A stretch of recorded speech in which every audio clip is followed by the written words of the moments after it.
Hello, good evening, and a very warm welcome to all of you. On behalf of Aditya Birla Sun Life Mutual Fund, thank you so much for sparing your time and joining us today for this session. I welcome all of you to this episode of Your Market Navigator series. Thanks, Prashant. Thanks, ABSL team. I think it's a wonderful initiative because I was having a look at this, coming specifically to the multi-cap portfolio, and I for one believe that this should be core allocation, irrespective of the fund house you cater to, and this should probably make a large part of the portfolio because with the new categorization, right, it gives you flexibility.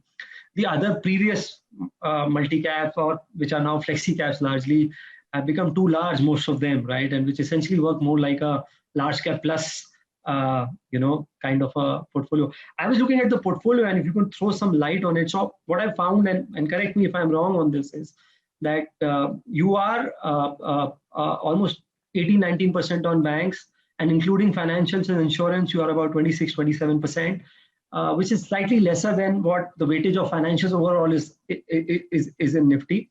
Also, I found pharma exposure at 7-8%. Nifty pharma weightage is about 5.5-6. Correct me if I'm wrong. So can you throw some more light on how you want to construct the portfolio?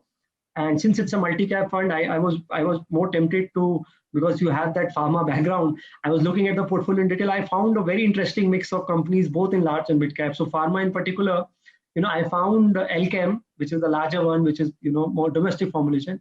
I did find the API names there, including the Solara and the Integos of those. So you can, not being stock specific, but throw some light on how you're constructing this portfolio. Sure. So, first, when we looked at this fund, we looked at, broadly 5 pockets where we find a lot of value from a, 5-year plus kind of a perspective to invest in. What we've done is we've tried to allocate more money towards, those 5 pockets or 5 sectors that we're trying to look at.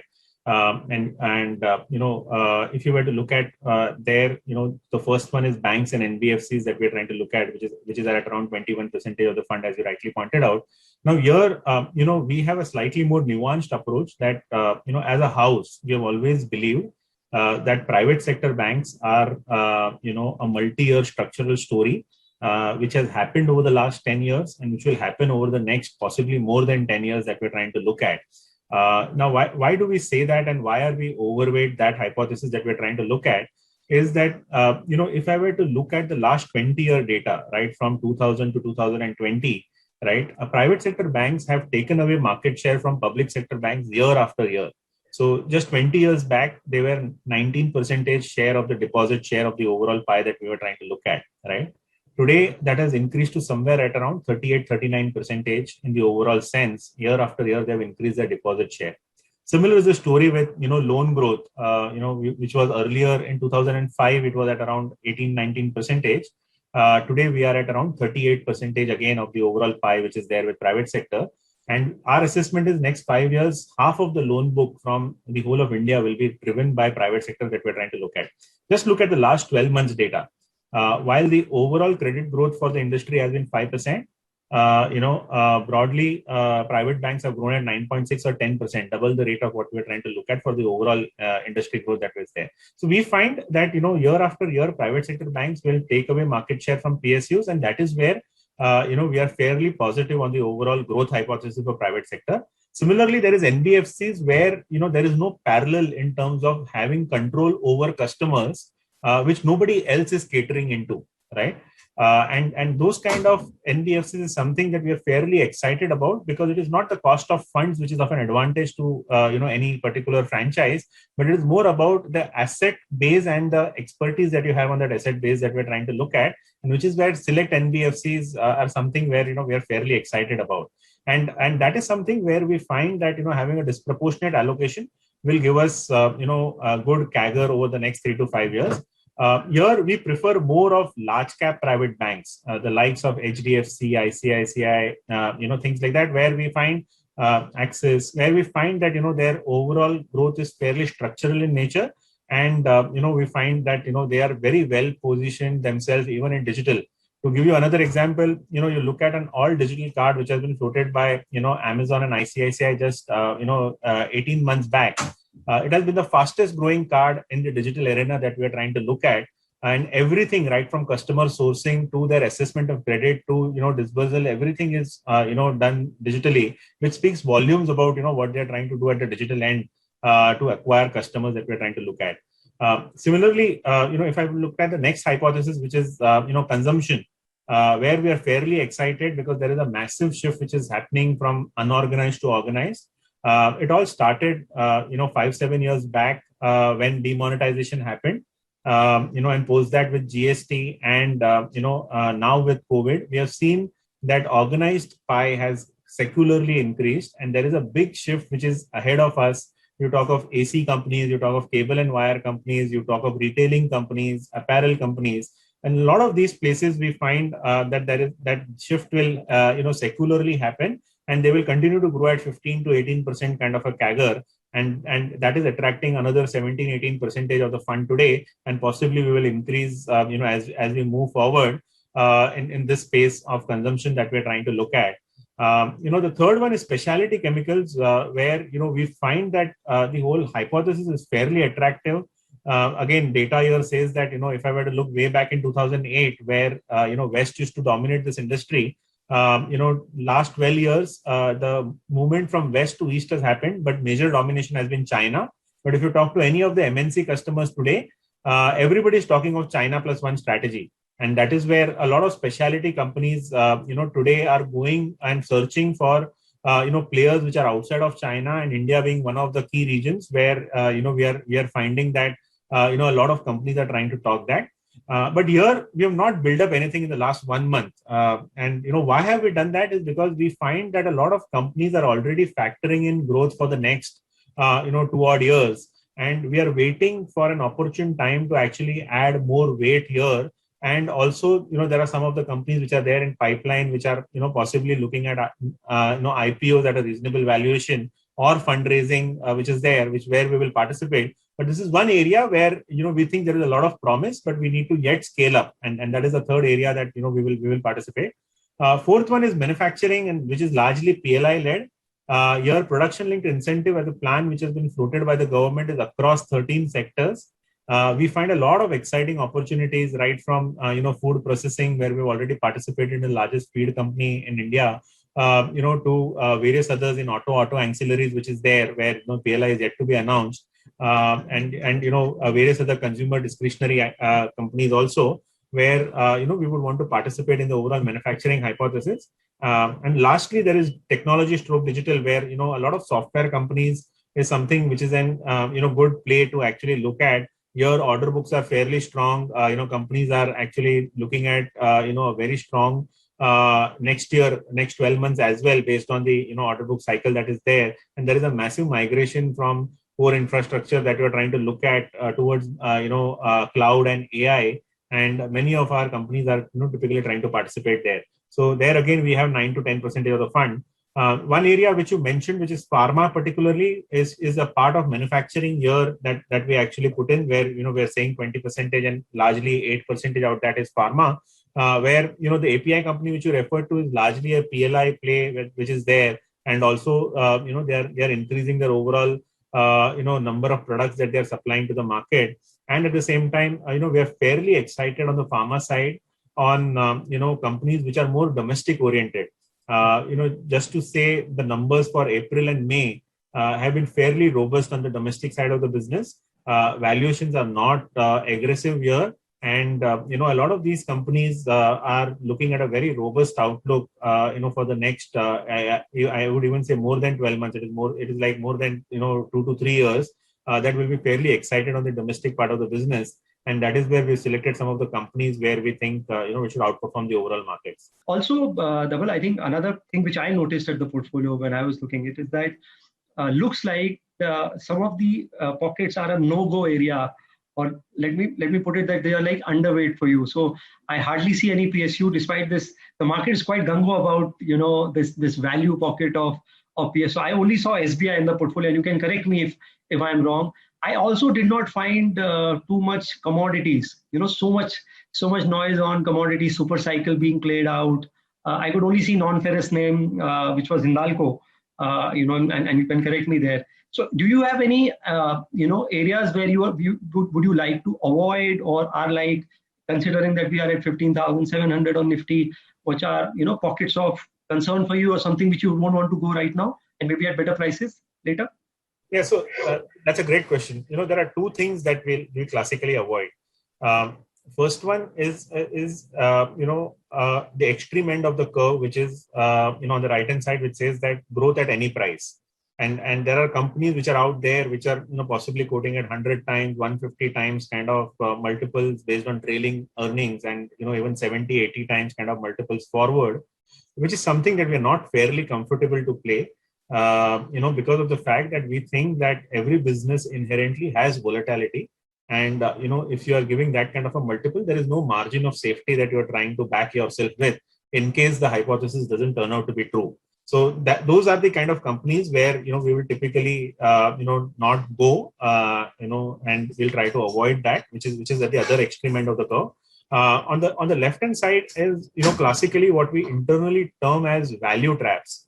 Where there have been a lot of value in the stock that people perceive over the years, but we've seen that many of these companies have not been able to generate true, if I were to say, IRR for their own businesses over a long term, and their overall return ratios termed in terms of ROCs are lower than cost of capital from a overall business cycle perspective, which is typically 7 years.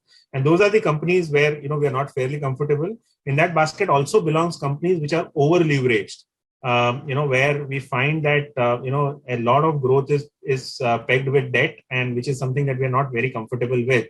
Now, just to extend that example, in terms of PSUs, and I'll stick to banks first, and then possibly go anywhere else.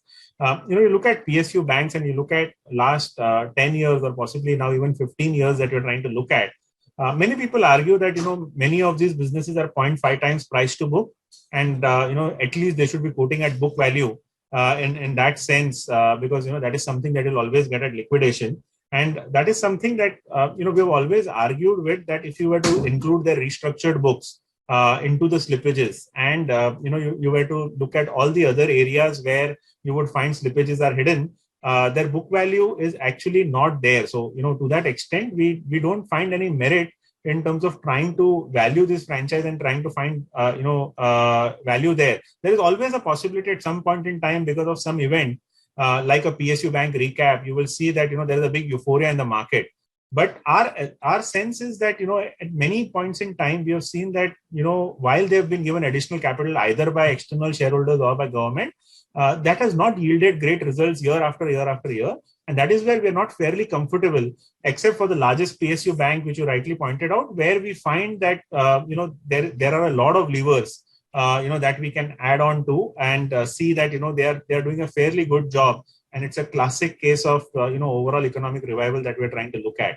So that's a classic example where we would want to stick on to.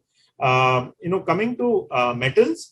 While we have been fairly constructive on metals as a house over the last 1 year, given where we are today in the overall cycle, we think that it is good to be cautious and look at valuations, and then take a call in terms of what we are trying to do there.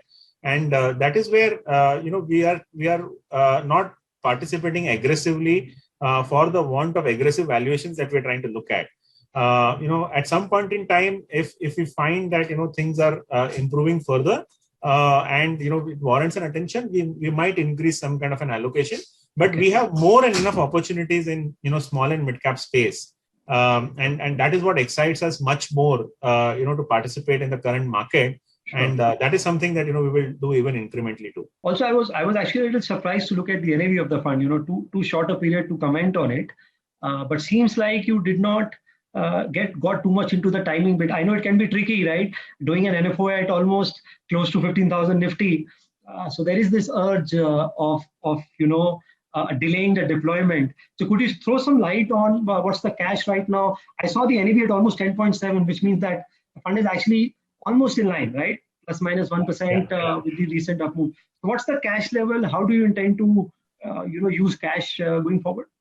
Sure. So at the moment, cash levels are still 20% of the overall fund. We've classically deployed 80% of the fund as we speak, of which 50% is actually into large caps, and 30% is into small and mid caps.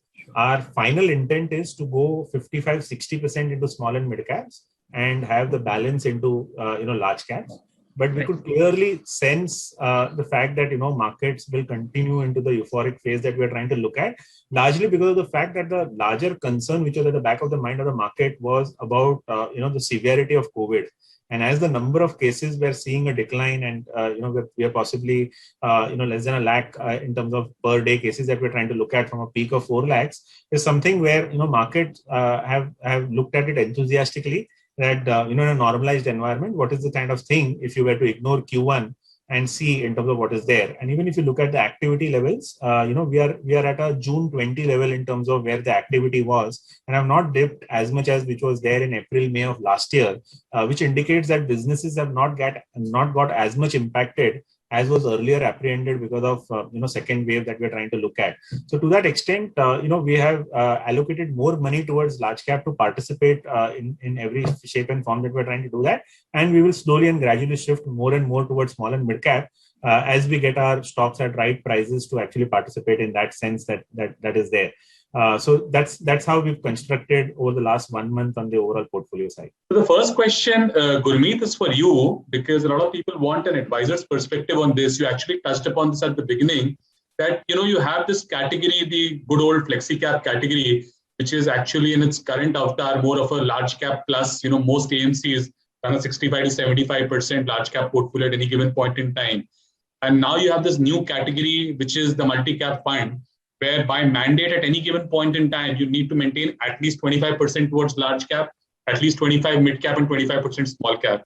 So from that perspective, the exposure towards small and mid cap is much higher compared to the traditional flexi cap funds. And given the economic cycle where we are right now, like Dhaval was trying to show, what's your perspective for incremental flows between these two categories? Where should a large part of new flows go into?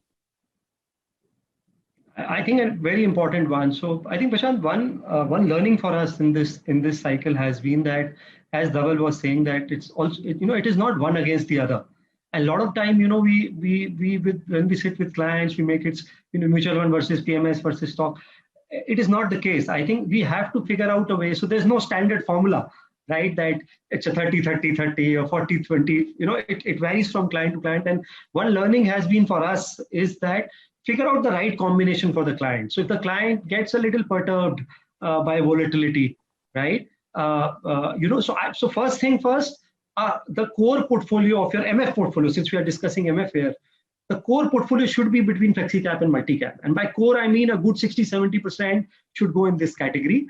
For moderate risk clients, a higher proportion can go to flexi cap because by nature they will be less volatile, more conservative, right?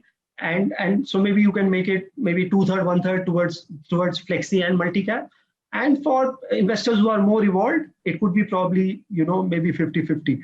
And then the balance could be, an index fund, a small and mid cap, maybe a thematic fund, offshore fund. You can work out that combination. But what I say is the dal should be flexi and multi-cap. The tadka on the dal can be thematic funds, can be small cap funds and others. Great.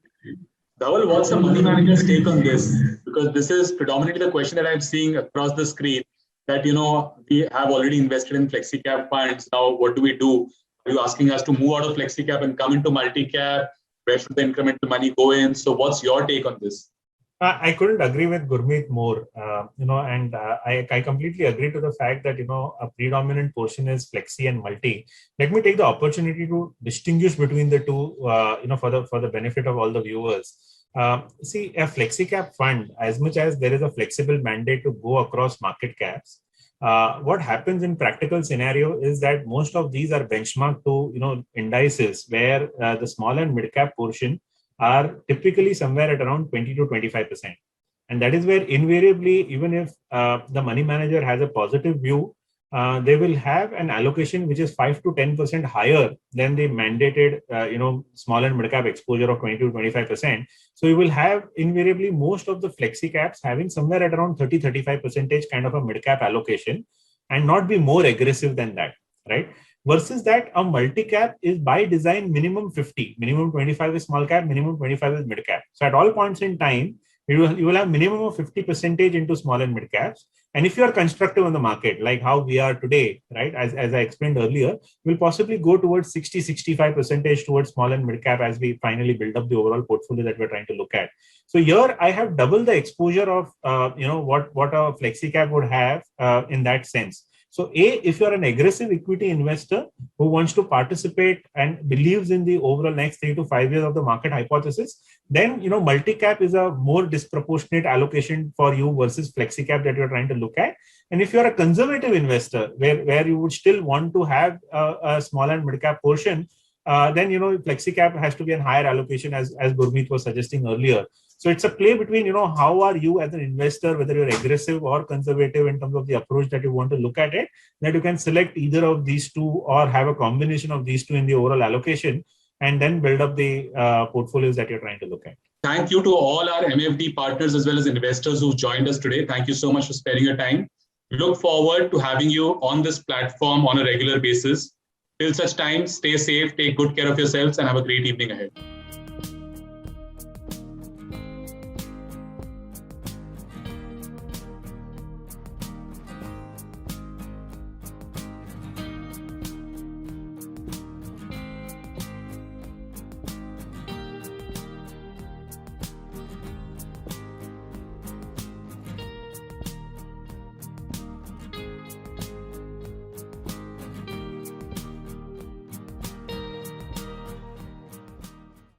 Mutual fund investments are subject to market risks. Read all scheme-related documents carefully.